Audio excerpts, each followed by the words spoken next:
What if you could unlock something in your mind that lets you be the highest, best performing achiever that you've ever been? I'm here today with Jessica, and Jessica has this awesome superpower that she teaches people. Would you tell us a little bit about yourself, Jessica, and what you do? Yes, I would love to. So my name is Jessica Cunningham, and I'm the founder of Belief Coding, which is a science-backed technique which literally rewires your brain in real time. And what that means for entrepreneurs, do you ever go through those times where literally you will set a goal and then the self-doubt will come in, the procrastination will come, you're like, it's all going wrong, and you don't know what to do. You literally feel like your world is crumbling. That is literally because you are so close to reaching your goal. So what absolutely has to happen, your subconscious has to make you procrastinate, has to fill you with self-doubt because it wants you to stay in your current identity and your current comfort zone. So Belief Coding does, we work with all of that resistance. So the procrastination, the self-doubt, the anxiety, the fears. We go to where they originated, where they started. We reframe them. So then you're able to reach your goals quicker and easier.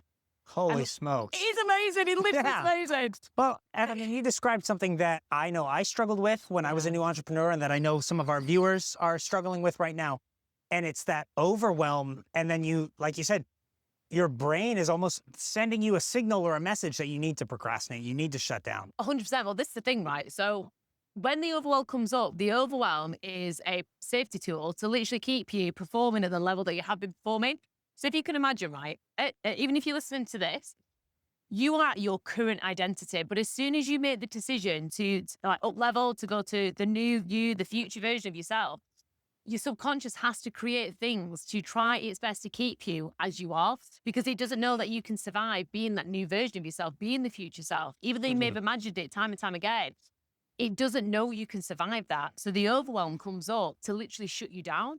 Or sometimes you might even find yourself like going through severe panic or severe fear, or even like fearing success, fearing failure, because again, your subconscious job is literally to keep you the identity that you're at, because the identity that you're at, it knows you can survive it.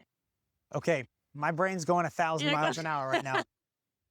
So I used to feel like, as a person or an entrepreneur, even before I was in entrepreneurship, my background was military. I joined the Army right out of my high school.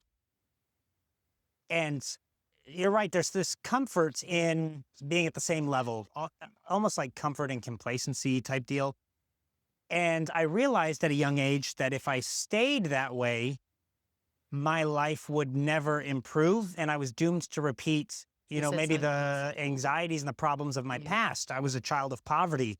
So I almost, and I don't know, maybe this falls in line with belief coding and you can go on, fix me.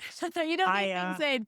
I weaponized that. Yeah, totally. It was the fear of the past and the fear of the pain and the struggles that I had experienced as a youth that almost made it so I mentally cannot stay at the same place. I feel like I have to be becoming a better version of myself. Almost like the journey of self-actualization is I'm going to get there or I'm going to die trying. Yeah, totally. So again, with your subconscious, it will always choose the path of least resistance, but it will always move toward pleasure.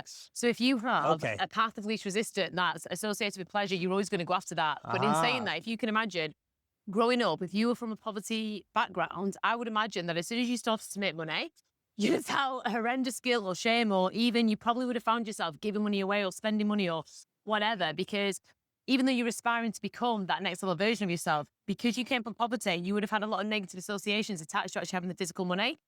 However, your past experiences were too painful to stay there, so that push you towards the pleasure. But then when you got the pleasure, oh my gosh, it would have felt so uncomfortable having the money, having the success, because you were never around that.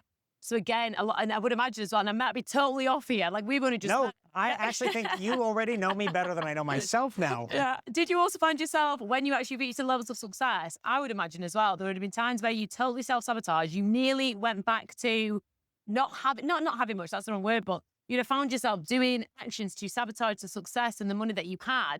And again, sometimes that can show up in your relationships, in your marriage, in other areas, because you don't feel worthy of the things that you have because you never had them growing up.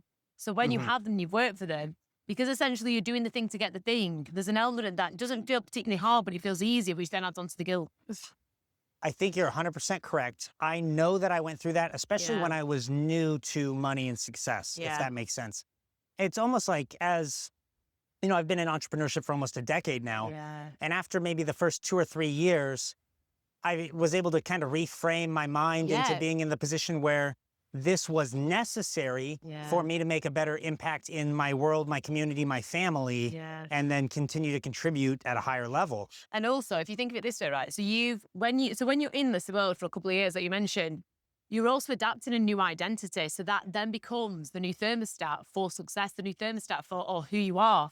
Do you get what I mean? I do. Yeah. Oh, and I'm just thinking, you know, we're in Cancun right now at the Mastermind in Paradise. It's amazing. Yesterday, we just listened to Dr. Ben Hardy's presentation on the science of scaling. And holy smokes, you have to raise the floor, but you also have to raise the floor on your identity. 100%. Because otherwise, the thing is, right, the reason why we have, so let's take it back, can't bloody speak, let's go back. So essentially, every experience that we have or that we witness growing up and throughout life, that forms our beliefs. Our beliefs form our identity. The reason why our beliefs have to absolutely form our identity is because our identity keeps us in the constraints of comfort and safety. So every time we start to break out of those constraints, it becomes not safe. So that's why we find ourselves doing things to keep us back in that comfort zone. So when we're choosing a goal to go to, naturally things are going to come up, like the hurdles. But the hurdles, when we overcome them or when we work through them, are the thing that elevate our identity. Does that make sense? Yeah, it does. Whereas if we don't work through the things that come up, like the self-sabotage, like the intrusive thoughts, those things come up to keep us where we are. But when we work through them, naturally, as we elevate in our life, our identity starts to elevate because we start to understand, I'm not who I thought I was. I'm not that old identity.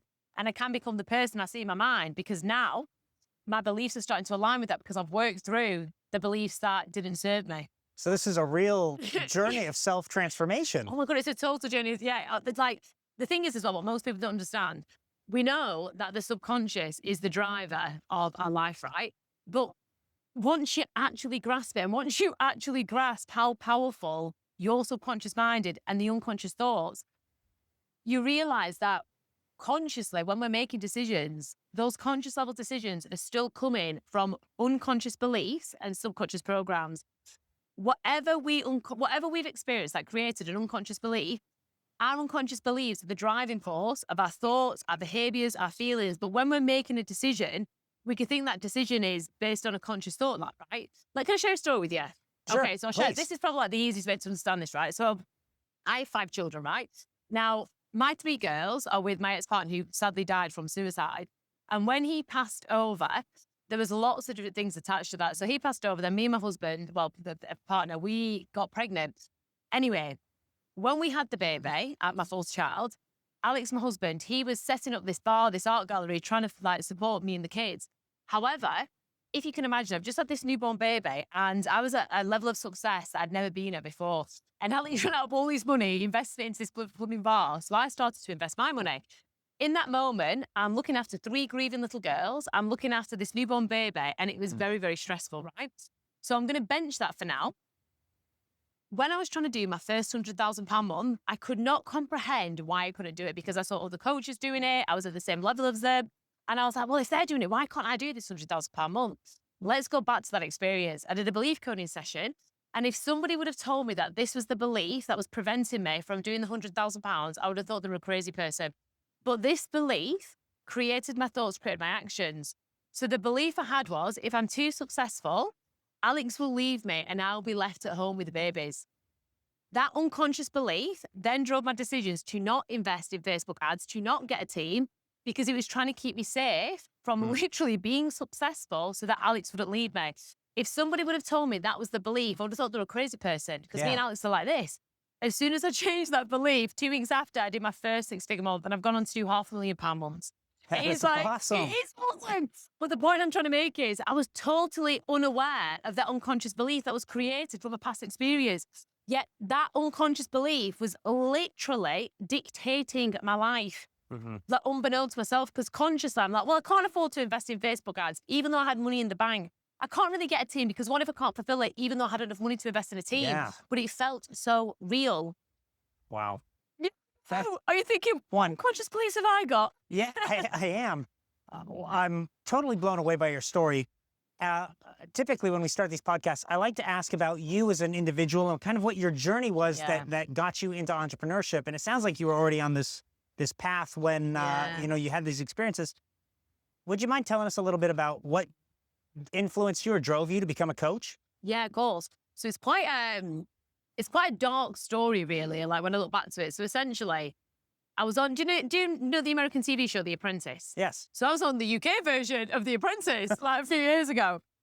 However, right, if you can imagine, what I had to do, I had to create a business plan, right? So I had a fashion brand. Anyway, as I'm creating this business plan, I had 3 little girls. I had 2 businesses. I'm traveling like a 4-hour round trip back and forth to work, looking after the kids, doing this bloody business plan. And memories of childhood sexual abuse started to surface, right? And I was like, whoa, what the hell is this? Totally just, I could not comprehend I just couldn't comprehend how I could suppress something so big and how I just couldn't remember it. Anyway, this was 2 weeks before I went into The Apprentice. So I suppressed those memories, went on to The Apprentice, and my mantra was, if it started to come up, put it in a box to deal with later, put it in a box to deal with. And honestly, I'd sing that song. And if anybody's listening to this, and you've ever been through anything like that or any sort of past trauma, the worst thing you can do is put it in a box to deal with later, because it comes out as anxiety, it comes out as self-doubt, it comes out as physical pain. Yeah. It shows up in different ways that is easier for us to process the emotions that we're suppressing. So that happened. And then a few months after I came out of The Apprentice, I met my husband-to-be, and then my ex-partner died from suicide, right? And then a month after he died from suicide, me and my partner, we had a miscarriage. Now, that was literally the icing on the cake. So for me, I've always been a believer in the universe, and I truly believe in God. But I could not comprehend how all of this stuff could happen to me, because I couldn't comprehend how it happened to me. However, that was the driving force to get into self-development, get into coaching, get into transformation, because I wanted to make sure that my 3 little girls wouldn't hold on to the death of their father and make it mean something that it didn't mean. And through going through just like training and absolutely everything, reading peer-reviewed studies, learning about self-development, learning about the brain, I totally transformed my life and my kids' life. And I was like, oh my God, I need to teach this to people, because I grew up thinking I was a naturally anxious person. I didn't realize that I wasn't naturally anxious. I was just like living in fight or flight. I didn't get it. And when I'm no longer when I no longer feel that anxiety, I was like, right, if I don't feel this, but I believed I was naturally anxious, and that was part of my identity, my character. I need to know other people aren't like this. I need to spread this. And this is how belief coding was born, from going through my own transformation, seeing how it changed my life, then starting to work with a few clients, seeing how it transformed their lives. And then, just having a purpose to create a movement to show people you're not your feelings, you're not your thoughts. Wow. Yeah, there's the dog story I told you. Yeah. Well, were you expecting that podcast? No, honestly, I believe a lot of the strongest individuals, especially when it comes to entrepreneurship, have the darkest backgrounds or the hardest backgrounds. Yeah. How is a diamond made? It's pressure and time. Yeah. So if you're under pressure for a long time, you will come out stronger. That's just it. When you're in the gym and you're working out and you want to build strong muscles and a stronger body, it's time under tension that makes you strong. So if you're going through struggles right now and you're having the hardship that you maybe can't fathom how you're going to get through it, recognize that if you endure it for time, you will become a stronger individual.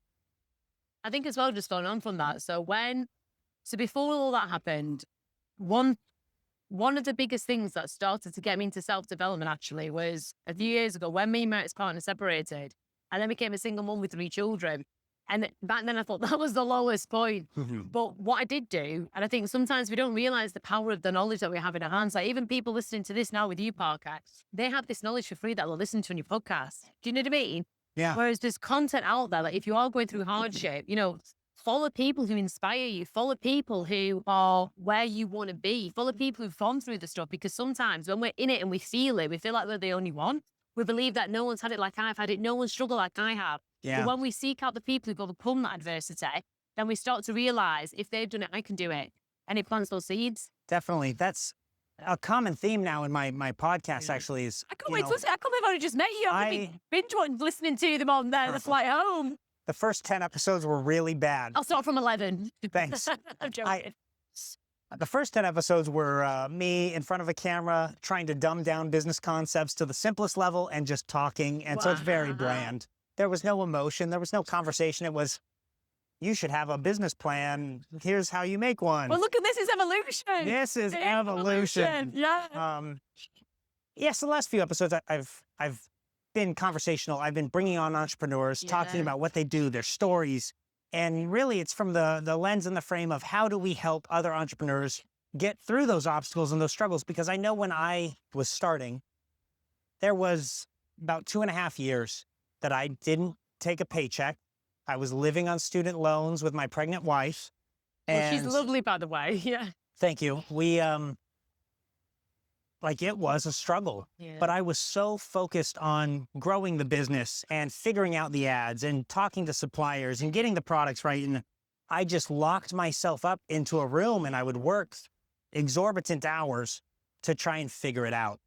And I was so focused on my work that I never realized there were other entrepreneurs who had similar struggles. There were other entrepreneurs who were going through those hardships, and really the amazing sense of community that actually exists when you get out and you find people like we found the inner circle with Russell Brunson.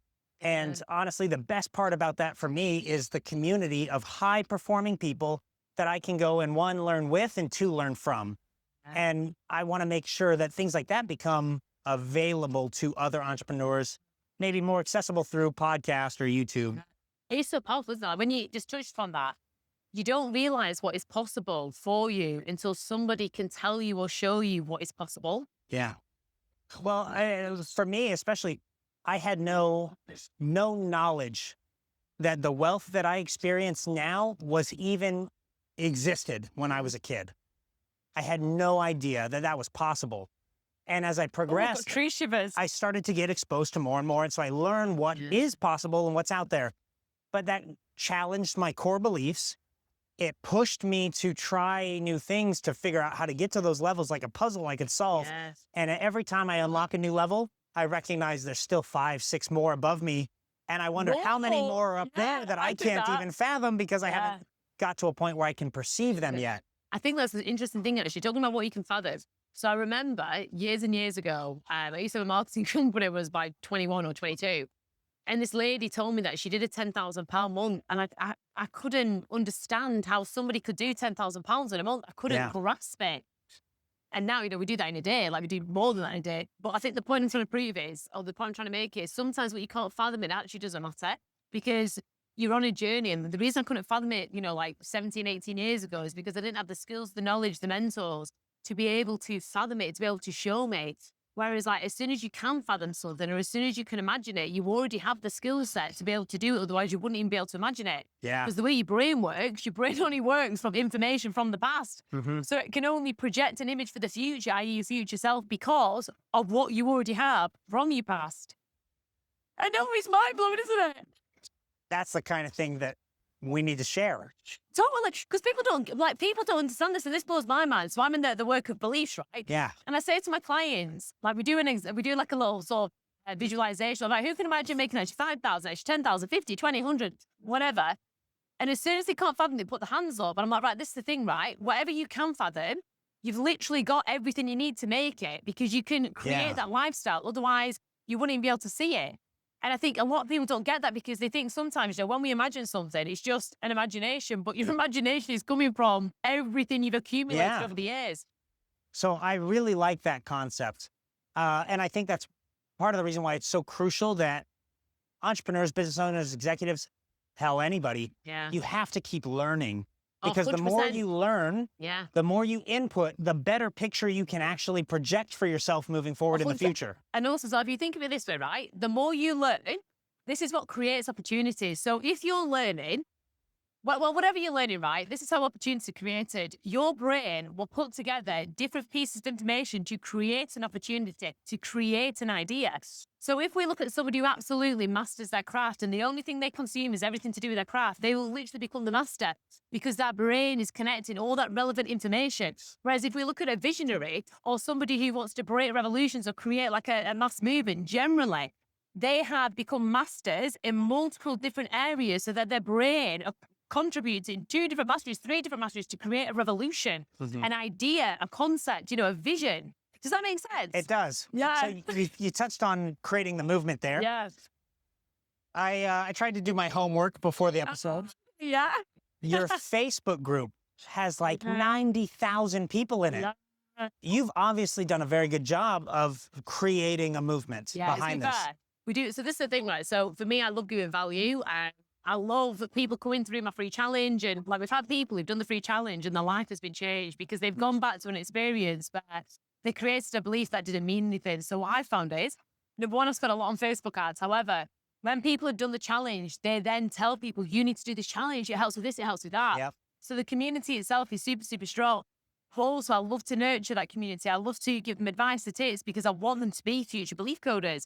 Because the more belief coders I've got, the more impact we're going to make, the more lives going to change. And I think when you create a movement, if you give somebody an experience which changes their life, or they not even give actually, if they have an experience through what it is that you're teaching that changes their life, it's almost as if they haven't got a choice. They have to tell people because it's so impactful. It's like a compound effect. Definitely. So for somebody who's learning about belief coding on this video for the first time, what does joining your challenge or working with you or learning the process of belief coding, what does that look like? Yeah, so essentially you would come to a 3-day challenge, and within that 3-day challenge, you would understand where your thoughts come from, why you feel a certain way, why you do certain things. We look deeper into the subconscious programming, deeper into your unconscious beliefs. They'll figure out on the challenge what is actually stopping them from having the success, the money, whatever it is that they want.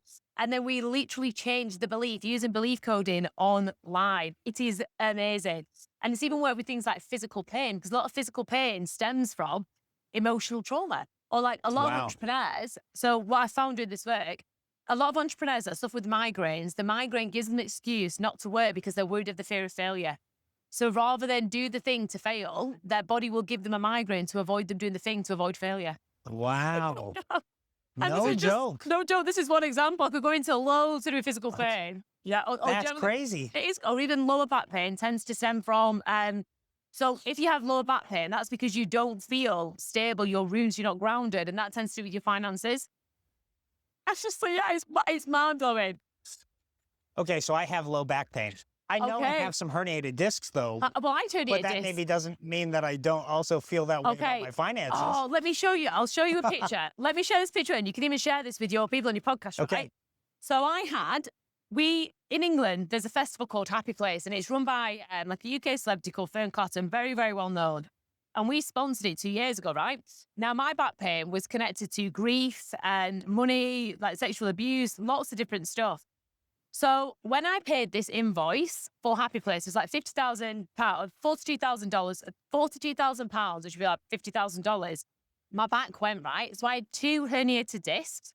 Let me show you this picture. It is absolutely wild, right? So when I did the belief coding session, it took me back to healing grief, healing lots of different stuff, but the trigger was paying an invoice, which triggered the pain, but the pain was connected to being ungrounded, to do with lots of different things, right? This picture was taken 24 hours apart, these 2 pictures. Oh my God, let me find them. Can I show you this? Please do. And I'll send you this, you can share it with your people on your podcast.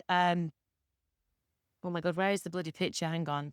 It will blow your mind because, again, I think the thing is sometimes when we have a physical discomfort, we then, it's a herniated disc. It's because I was in a car crash.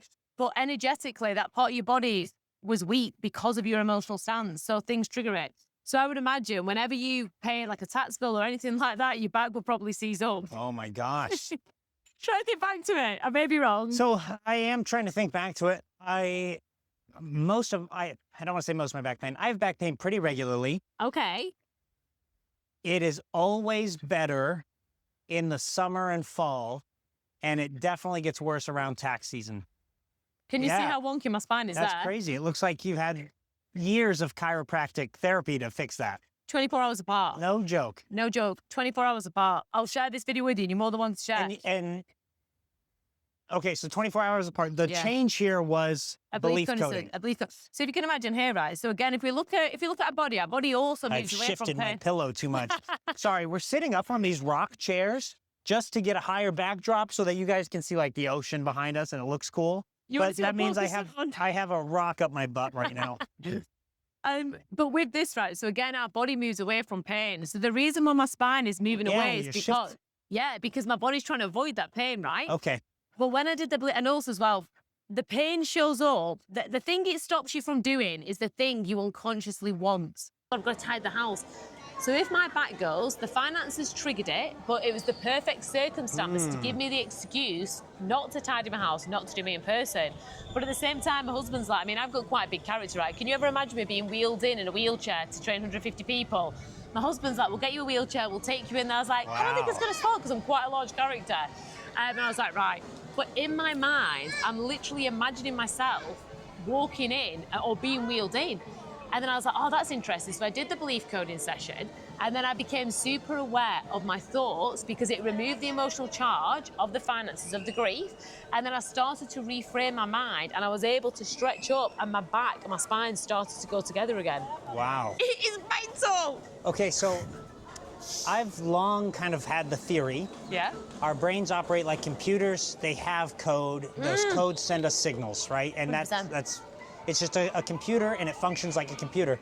Now, I saw a Instagram reel from you. Again, I was trying to do my homework. You're doing good. This is great. And you mentioned that you can reprogram your mind through the belief coding sessions. Yeah. So essentially, if you look at this bit, right, so we have our beliefs. The beliefs are the code. The subconscious program is the computer. So whatever you code into the computer will run that program. So if you code in, or if you have a belief of, I'm not worthy, then the program that has to run is a program that proves to you that you're unworthy. So Run I'm not worthy.exe. Yeah, but it has to run that program. So what belief coding does, once you become aware of what you've coded in or what has been coded in over the years, you can then start to acknowledge, okay, this is the program because this is what's happening, these are the cycles I'm in. So you can choose a different code, you can choose a different belief, and you code it. And the way this works is, we work with an unconscious belief or a program or a negative thought or a negative feeling or whatever is limiting you in your life. That takes you back to the experience where all those beliefs were created or all those codes were created, which are then running the subconscious programs. We reframe this, and then it automatically, we code in a new belief, and that automatically runs a new program. And this is the cool thing, right? That's so cool. It gets cooler. So we've recently just become science-backed. So we're in the International Journal of Science and Research, the American Journal of Psychiatric Rehabilitation, soon to be in the British Medical Journal. But what happens, every time we have a negative experience, that has to store in the long-term memory because it's part of the survival instinct. Sure. What belief, and any positive experience, unless it's like marriage or childbirth, something big, will store in the short-term memory because we don't need happy thoughts for survival. Does that make sense? What belief coding does, it uses the negative cycle, the trauma circuit, and it instantly stores a positive new experience in the long-term memory because we're using that trauma cycle, which changes the undercurrent of your beliefs and your thoughts. That's crazy. It's huge! Yeah, because you think about it, you said we don't need happy thoughts to survive. No. And that's true. What we need to survive is the notion that we need water and that we need to be protected from predators and we need to run for our lives when something big and scary is coming after us. 100%. And actually, do you know what? This is really interesting, right? So, and loads of entrepreneurs will feel this. You'll have felt it, I've felt it. But fear is absolutely the indicator that your growth is literally around the corner. Because when fear shows up, fear is showing up as the last resort because fear is so uncomfortable to feel. The subconscious knows if I present fear, this will definitely stop them doing what they need to do. Yeah. So the fear shows up to keep you in the old identity, to keep you in your comfort zone. Whereas if we choose to lean into the fear, if we choose to move through the fear disappears and you elevate. So if you're an entrepreneur watching this and you're feeling scared to make the move, you're feeling scared to invest in your mentor, you're feeling scared, that fear is there to try and keep you where you are, but that ain't comfortable. You move through the fear and you elevate. Well, I know just my personal story. Prior to this past year, the single largest purchase I ever made that wasn't an investment in a business or a car or a house or something like that was the Inner Circle. And I fence-sat on that for years. And I was afraid to make that purchase. And it manifested in like anxiety, and I would think about it, and I knew that that's where I needed to go for the growth, but I was terrified to make a purchase that big. And logically, it didn't make sense for me to have that fear, but it was manifesting in anxieties. I got that same fear again before I invested in the Atlas Research Center. And I'm like, I want to invest in this because I'm going to be in a room with Myron Golden and Bill Allen and, these big successful people that I can keep learning from and growing from, or growing with. But again, you get those anxieties that manifest, and you know they're illogical. But it's that core program that's telling you need to stay where you are because it's comfortable and safe. Exactly. It's survival.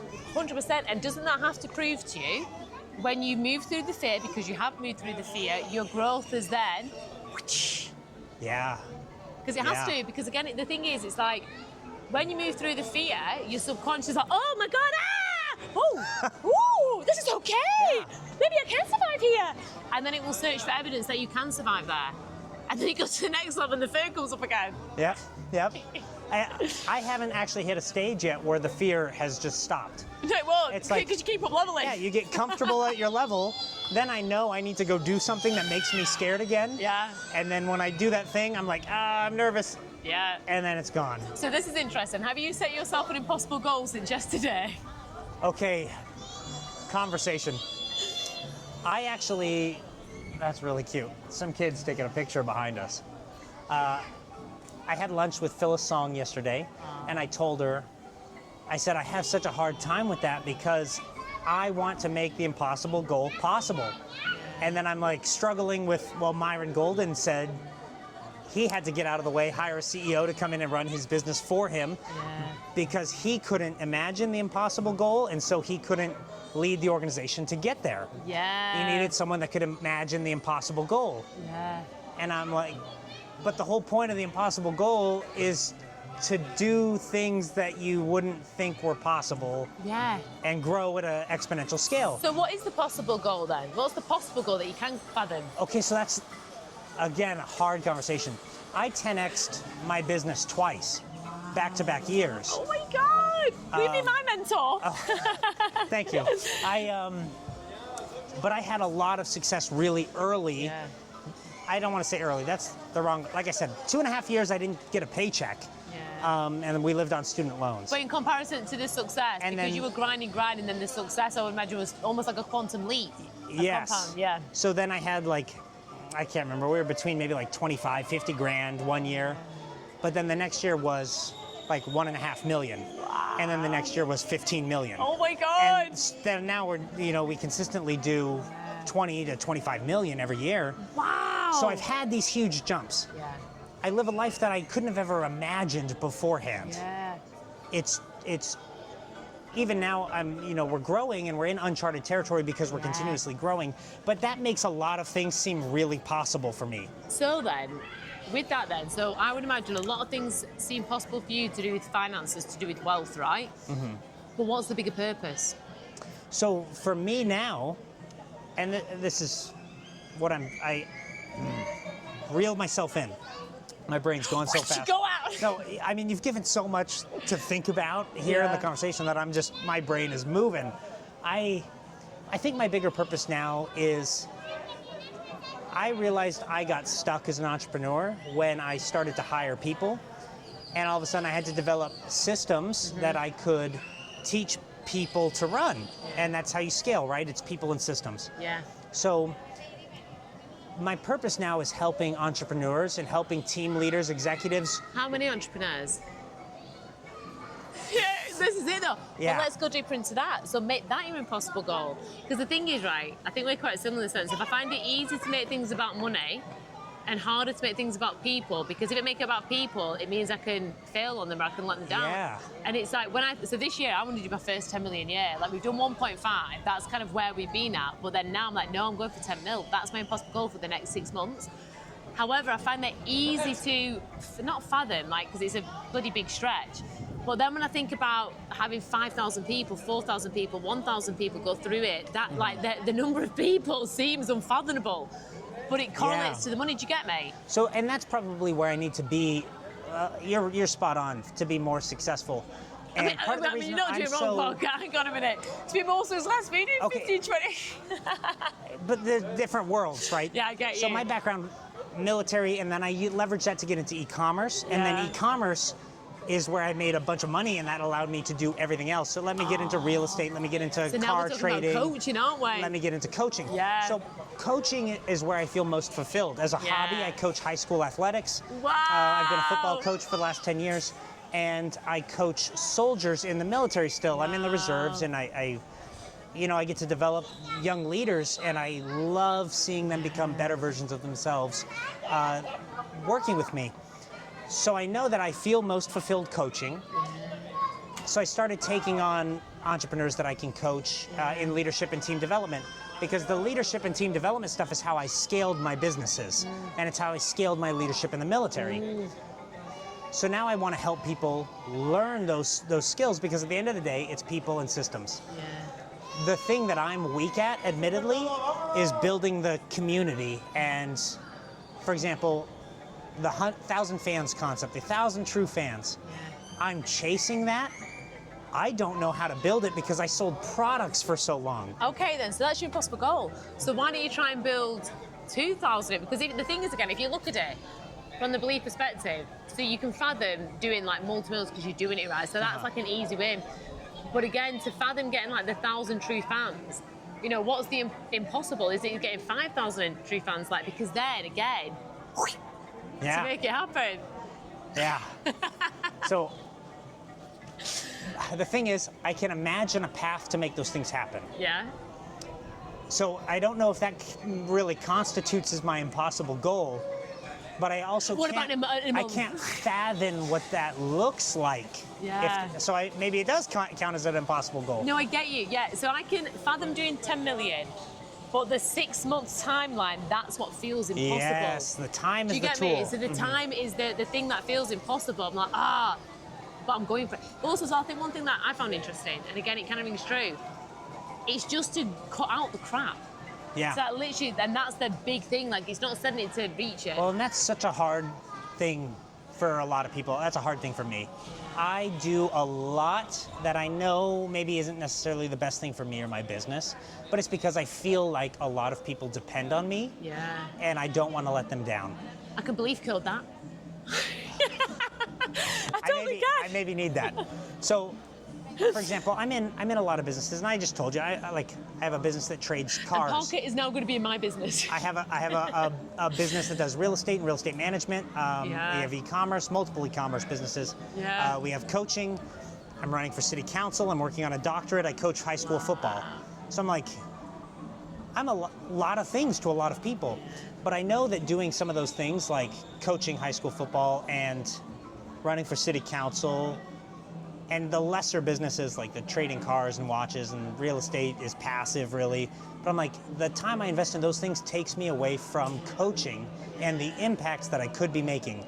So I would say, just going on to it. Go So for it. Okay, so from a subconscious perspective, that's what you want to do, right? That's absolutely what you want to do. And you've got the time, you've got the resources, if you put other things aside to do it. So why aren't you doing it? It's because you're unconscious, that there's something in your subconscious mind, your unconscious thoughts, that are making you procrastinate with doing the watch trade-offs, the car trade-offs. Because your actual passion is coaching people, which you are doing, but not at the scale you want to do, even though you've got the finances, you've got the resources to be able to do it. That's do you the get craziest me? thing for me. Yeah, so here's how I procrastinate it. I pay other people to do the work for me. Yeah. Like to build the funnel. Yeah. Or to help me do my VSL and write the script. And I will outsource that work to free up my time, but then I have to wait for that work to be done. I know, so I would imagine. So you pay people to free up the time, but then when you've got the free time, you're still not spending it doing the thing you want to do. Why? It's because something in your subconscious doesn't believe it benefits you to do, or doesn't believe it's safe. Because again, for you to become that coach within the industry you want to become, that is the new identity. Does that make sense? It does. And getting uncomfortable doing something like that, like we talked about earlier, it's contrary to your survival instinct. Yeah. So I do a lot of the things that I do because I think they're fun. I'm an experience junkie. Yeah. I like to do new things. I like to have new experiences because I have enjoyment in that. So I coach high school football because I enjoy that experience. I enjoy the strategy of it. I run for city council because I enjoy meeting the people in my community and serving them, and cutting those things out would be not fun. Okay. So I don't want to cut them out. So what's the belief behind that though? I don't know. So the thing is, right, so ultimately you like having fun, right? You like serving. So is there a belief there? And again, I don't know, I'm totally projecting. But whatever you do, you can choose to do it with fun. Yeah, absolutely. Do you get me? And that's mandatory. So I wrote a book. Yeah. My book's called How the Hell Are You Doing This? Oh, I love that! Chapter 5 is Yeah. called If It's Not Fun, I'm Going Home. Oh my God, I love that! That's a mantra I live by. I've been saying it for a decade in the military. If it's not fun, I'm going home. And that's my cue to retire or get out of that organization. And it's the same thing with e-commerce, the same thing with coaching. If I stop having enjoyment in the process, in the puzzle, then I'm done. Or then, if we flip it, maybe everything you're doing now is part of the path to allow you to become that person. Yeah. You know, so if you look at this, sometimes it can be a subconscious program where we don't do the things, but other times it can literally just be part of the path and part of the process. I love it. Well, and I try to think of everything like that. Yeah. Right? Everything that I do, even these experiences that maybe aren't helping me as a coach for entrepreneurship, they help me become the better version of myself. Yeah, I get that. And I'm really passionate about the journey of self-actualization, and every single day I want to be better than I was yesterday. Yeah. And that looks different to different people in different ways. Some days I learn something new, other days I get better in the gym, other days I serve more and I become more renowned for that. You know, it's different in different days, but it's always something measurable. Yeah. Okay, we've definitely gone down a crazy path here. I'm like, man. I've really enjoyed this, though. This has been asked great. Jessica to come do the podcast. We can learn about her and what she does because it's really cool. And then I'm like, you're coaching me now. No, I'm not. No. I'm like, am I getting belief coded right now and I don't even know it? Awesome stuff. So, okay, Jessica, we've talked about you, we've talked about me, we talked about belief coding a little bit, and what your business kind of looks like if somebody joins you. Yeah. Out of curiosity, do you mind talking about the strategy? You mentioned challenges. Do you mind talking about that or explaining what that is to people that don't know? Of course, yeah. So for me, I think, so I always like to play to my strengths. And I think one of my strengths is my character, my energy, and also I'm very passionate about what it is that I'm selling. So I think because I'm passionate about what it is I'm selling, I want to get that passion in front of as many people as possible. But because it's, I mean, like to start off, it's like $2,500, and then we go up to like sort of 15,000. But I want to get as many people in as the $2,500. But the way to do that, you know, people will quite happily invest time before they invest money. Yes. So if I can get them investing time with me over 3 days, where they're experiencing something, where they're having, you know, their self-actualizations, where they're understanding why they do certain things, and they're having that transformation, they're more than likely to invest their money with me, which they do. So essentially, that's what we do. So we run ads, and actually what's interesting, we used to run ads for about 2 weeks to a free 3-day challenge, but now we've shortened that. We run ads for about 5 to 6 days. We've had a 10% increase in turn up just from making the lead shorter. We then do a 3-day challenge, and then we open the doors for people to join the program. And then we close the door 4 days after, and that's running like twice a month on Evergreen at the moment. And then we're starting to introduce new challenges, new launches, just to test how else we can get people into our world. So if you're listening and you didn't pick up on this, Jessica I've not explained that very well, have I? Challenges, and the beauty of the challenge, she touched on it, is that people will invest their time before they invest their money. So you get them in the door with a challenge. They spend time with you, you can give them value, you can show them the worth of working with you or coaching with you or learning from you, and that's what convinces them to purchase. It's essentially a multi-day, multi-call sales production, but you're not focused on the sale, you're focused on showing the maximum value. What's possible. I'd say what we used to do is also, like now when I do my challenges, when we open the doors, it's direct to sale. Whereas when I first started out, and I don't know what level of entrepreneurs are listening to this, but I know when I first started, the thought of jumping on a sales call or the thought of selling to multiple people on a live would terrify me. Yeah. So what I used to do, which used to work really, really well, especially if people are kind of starting out or they're new to coaching or new to entrepreneurship and they want to do challenges, because people will always invest in themselves, like time-wise and then the money.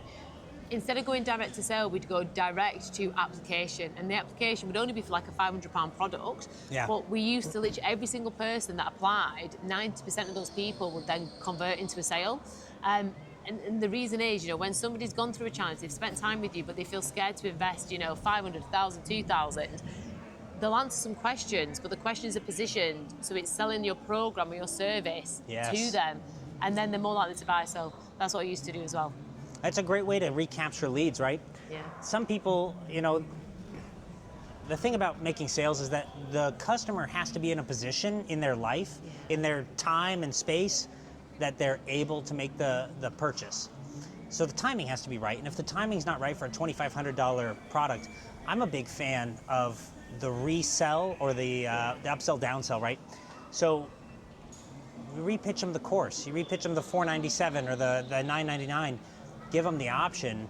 And, at least in my experience, when you downsell those people, most of the time they walk away from that big purchase isn't because they don't see the value in working with you. It's because they don't have the means to do it right then. Yeah, the physical So you cash. sell them something that they can get in on, that you can provide value with, that can help them make the money to get to your next level. 100%. That's how I kind of view that. Yeah. Oh, so good. Okay, so you're crushing it. You're creating this awesome community. You've got 89,000, 90,000 people in your group. So obviously you've got a strategy for cultivating community. Do you mind talking about that? Because that's something I suck at. Yeah. Oh, I don't know. I mean, you've got a good little following. So again, I think the thing is with us, so when we look at a community, we just give a load of value. So again, we give out, and when I say value, we share stories that are inspiring, we share techniques and tools, we ask people questions. Essentially, if someone's in your world, they want to know that they're seen and they're heard. So the more opportunities you can create to allow that individual to know that, hey, look, I see you, I hear you, or to ask their advice, the more they're going to give it. Yeah. So our strategy is literally, within we have our page group, we share wins from our page group into our free group, so they're seeing what's possible when they take that level of investment. But also within the free group that's got the 90-odd thousand, we're constantly sharing things which are useful for them, things that are going to make them feel good. Because if you look at the science of falling in love, people fall in love not with the individual, but with how the individual makes them feel. So if we can make our clients or our potential clients within that free community feel valued and feel loved, because we want them to feel that, they're going to fall in love with Belief Code, and they're going to follow that movement because of the way we're making them feel. Does that make sense? That does. That's really good. Yeah, it's good. I love that. That's a masterclass in community building. But it is, it's that, and the thing is that you've got to do it with, so we actually do give a damn, we actually want, and because also as well, the thing that we're selling, we actually know it will change their life. So for me, I'll do everything in my power to sell that to them, because I know it will change their life. So I want them to know that I see you, I know your problems, I've had those problems. Look at who else has had your problems, the people who joined the course. Tell me, what are you struggling with? This is how we can help. But yeah, it's essentially creating an environment to help them fall in love with us, to know that we are the person they've been searching for. So, awesome. Can I ask, how do you do that at scale? Now, I don't suspect that most of our listeners, and definitely not myself, have a group as large as yours. So my question, I guess, very specifically, when I build relationships with people, like you said, I try to provide a lot of value to them and let them know that I'm invested in the relationship, that I'm passionate about what I do, and that I want to genuinely help them succeed. How do you maintain that when you have so many people in your group? So essentially, right, so I could ask 100 people the same question, but all of those 100 people would have a different answer. So again, when you're thinking about nurturing your audience, what question can you have which is going to make them reflect on themselves, which is going to give them the answer that they need, which can be different to everybody else. So things like polls, things like, asking for advice, things like, what are you struggling with? You're asking a group of people one question, but multiple people are getting back. And then literally, even if you had 1,000 comments, it would take you an hour, 2 hours to get back to 1,000 comments, or get one of your team to respond to the comments. Because these small things, and again, this is one thing we've been learning about, the experience, they do totally contribute. And whenever I do my free challenges, the first day of growth work is for them to literally post a video saying, why have you joined this? What are you struggling with? And they post a video. And I go through every single video. Sometimes I'm like this till 2, 3 in the morning because I love it. But I will make sure that I comment on every video. And if it takes me 2, 3 hours, it takes me 2, 3 hours, because in the long run, if those people invest, it will change their life. But also I want them to know, I get it.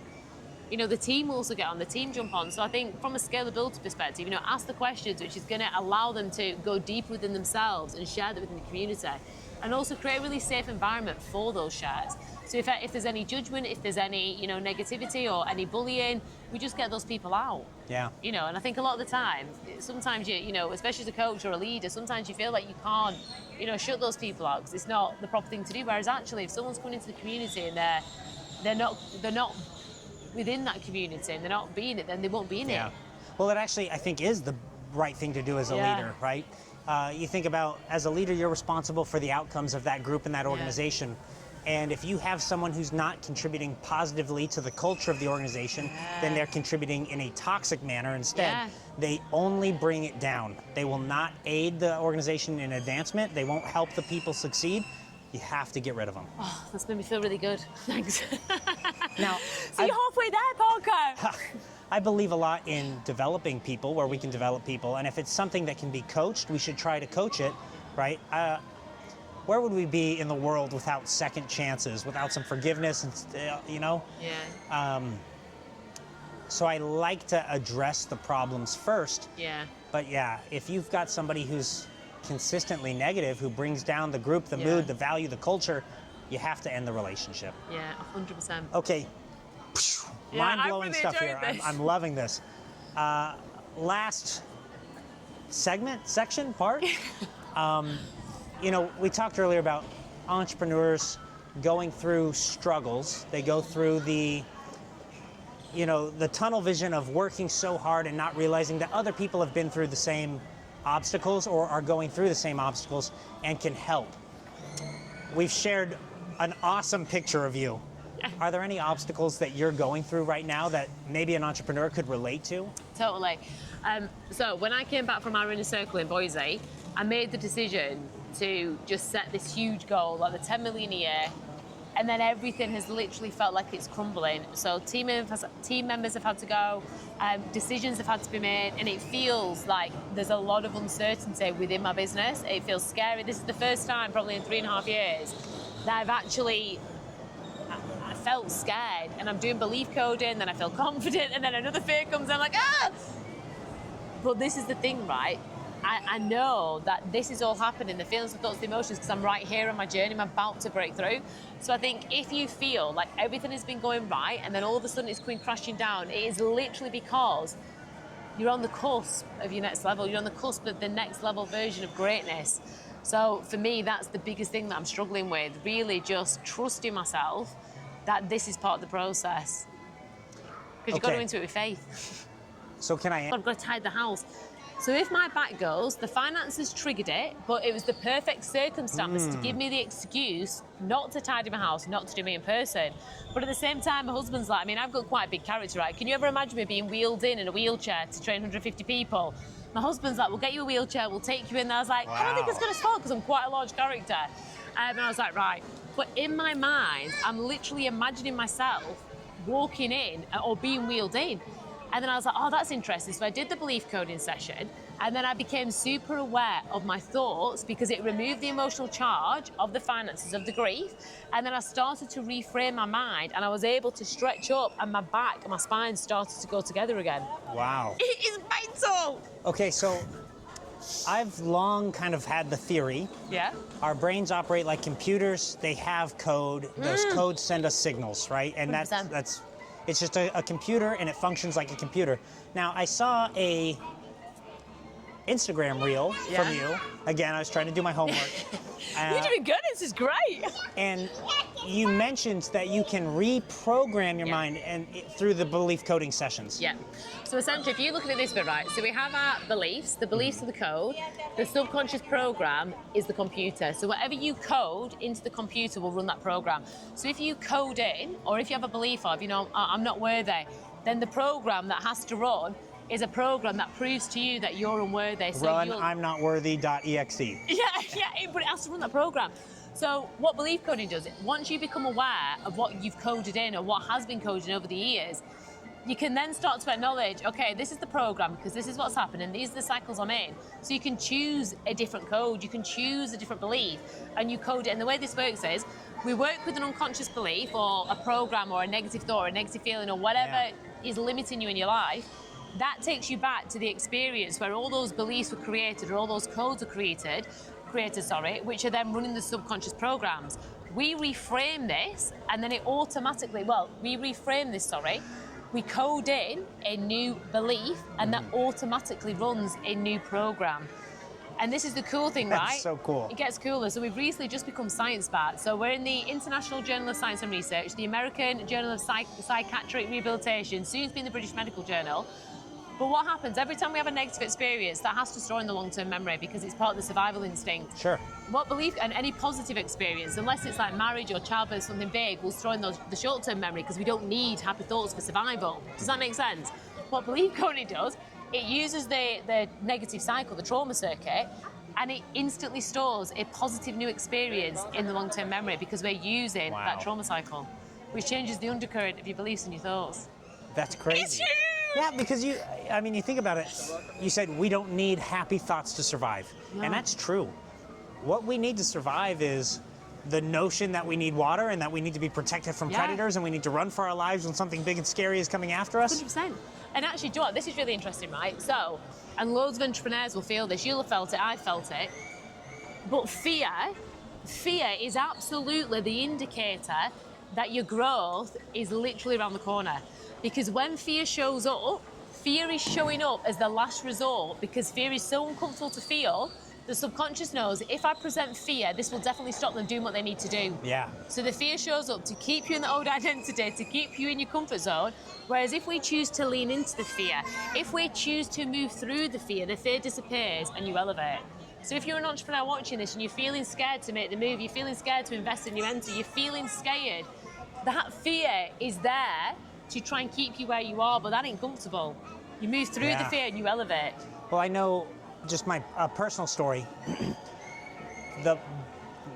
Prior to this past year, the single largest purchase I ever made that wasn't an investment in a business or a car or a house or something like that was the Inner Circle. And I fence-sat on that for years. And I was afraid to make that purchase. And it manifested in like anxiety, and I would think about it, and I knew that that's where I needed to go for the growth, but I was terrified to make a purchase that big, and logically it didn't make sense for me to have that fear, but it was manifesting in anxieties. I got that same fear again before I invested in the Atlas Research Center, and I'm like, I want to invest in this because I'm going to be in a room with Myron Golden and Bill Allen and these big successful people that I can keep learning from and growing with. But again, you get those anxieties that manifest and they're illogical. But it's that core program that's telling you need to stay where you are because it's comfortable and safe. Exactly. It's survival. 100%. And doesn't that have to prove to you, when you move through the fear, because you have moved through the fear, your growth is then... Yeah. Because it has to, because again, the thing is, it's like, when you move through the fear, your subconscious is like, oh my God, oh, this is okay. Ask. Yeah. What's the vision? Yeah. You said you're at this point where decisions are having to be made and you've had to let some people go. Yeah. Where's the organization going? Go in. And does the people in your organization know that's where it's going? Yes and no, right? So with our organization, we have a team of about between 8 to 10, because we have a couple of freelancers. Where we're going, essentially, we have two parts of the business. So we have belief coding and then we have BCCR. So belief coding is very much for, your coaches, your entrepreneurs, the people who've never done this kind of work, and they have the tools to be able to change lives. We want to grow to a multi, like 10 million, 20 million pound a year revenue, like getting 10,000, whatever amount of facilitators. Impossible goal, 50 million. Yeah, 50 million. Oh, I love it. Oh, the best guys. Okay, 50 million.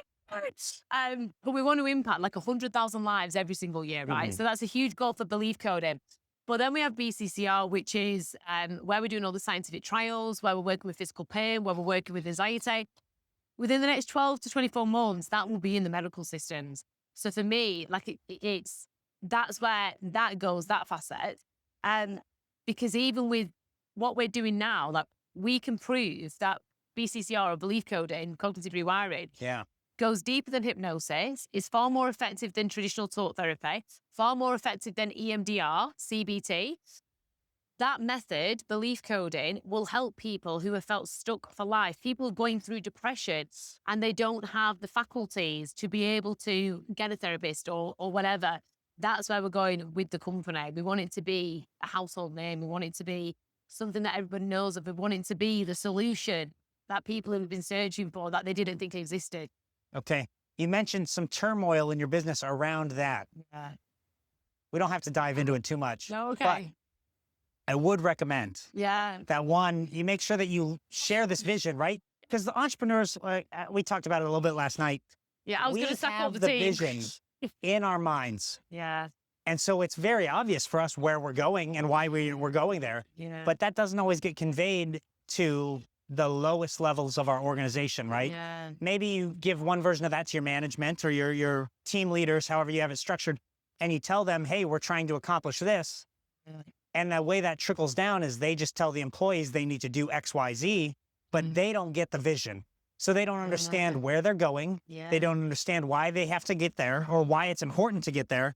And then subsequently, they're not motivated or inspired by the vision the same way that you are, or that maybe your team leaders are. So I would just, one, recommend that we have clear, concise communication that expresses why we do what we do and where we're trying to go and why that's important. And if you can convey that, then you can start holding people accountable to that. That becomes a new standard.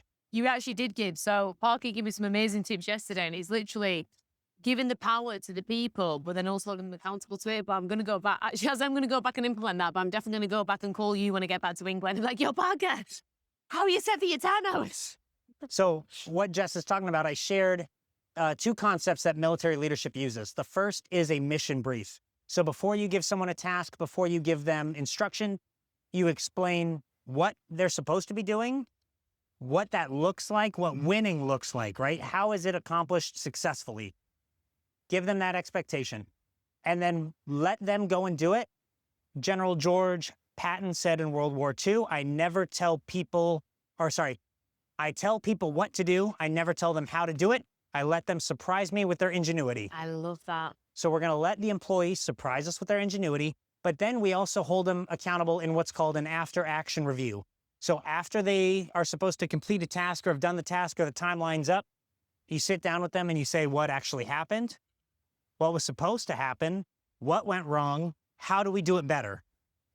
And even if you execute flawlessly, you still sit down and have that conversation and figure out how to do it better. Better next time. You're always then in a process of continuous improvement. And so the organization continues to get better constantly. And you'll be surprised how effective that is at developing your people. Yeah. And then when your people get developed, your systems get developed. Yeah. Because they find ways to do it more efficiently because it benefits them. Yeah. Oh, wow. Yeah, I'm not sacking the team. I hope that was helpful. That's totally helpful. Oh, thank you so much for having me on. Absolutely. I appreciate you. Oh, I can finally get off my rock chair. Thanks, Jess. Thank you, Parker. And thank you for listening. Go team. Oh, I love that. How are you feeling? My family hiding over there watching it. Hi, Harry. Oh, my God. Are they all? Oh, let's go say hello. Oh, God, I've got dinner at 6:15. Oh, Jesus. Can I grab you tomorrow, we go way long? Yeah. Yeah, no, don't worry. Take the microphone. Of course, no, Sam, take it. No. 1 second. I'm going to, That's actually probably why they all came up here, was to let me know I'm late for dinner. Thank you, Please do. Parker. It was great having you. Yeah, we're going to the steakhouse 6:15. It's 6:15.